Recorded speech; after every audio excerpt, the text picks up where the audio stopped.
ഈ അവസ്ഥയ്ക്ക് എന്നാണ് ഇനിയൊരു മാറ്റമുണ്ടാവുക? ഇത് വട്ടിയൂർക്കാവ് ശാസ്തമംഗലം റോഡാണ്. കഴിഞ്ഞ 20 വർഷമായി പല പല സർക്കാരുകളും ഇവിടെ ഭരിച്ചു. UDF സർക്കാർ, LDF സർക്കാർ, വീണ്ടും ഇപ്പോൾ UDF സർക്കാർ. LDF സർക്കാർ ഭരണകാലത്ത് കുറച്ച് മാറ്റങ്ങളൊക്കെ കൊണ്ടുവന്നു. സ്ഥലം ഏറ്റെടുക്കുകയും സ്ഥലം 2 സൈഡ് ഇപ്പം സ്ഥലം വീതി കൂട്ടുകയൊക്കെ ചെയ്തു. ഇനി ഇതിൻ്റെ പണി ഏറ്റെടുത്ത് എന്നാണ് ചെയ്യുക?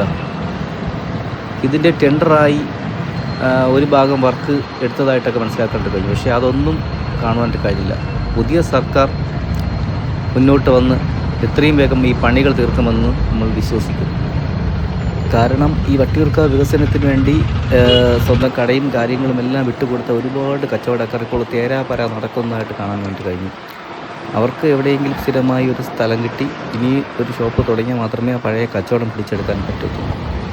അപ്പോൾ ഈ വീഡിയോ കാണുന്ന അധികാരികൾ എത്രയും വേഗം ഈ വട്ടിയൂർക്കാവ് റോഡിൻ്റെ വികസനം എത്രയും വേഗം പൂർത്തിയാക്കണമെന്ന് ഞാൻ ജനങ്ങൾക്ക് വേണ്ടി അവരോട് അപേക്ഷിക്കുകയാണ്.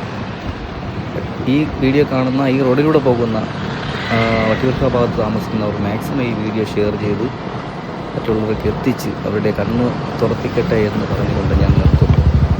Thank you.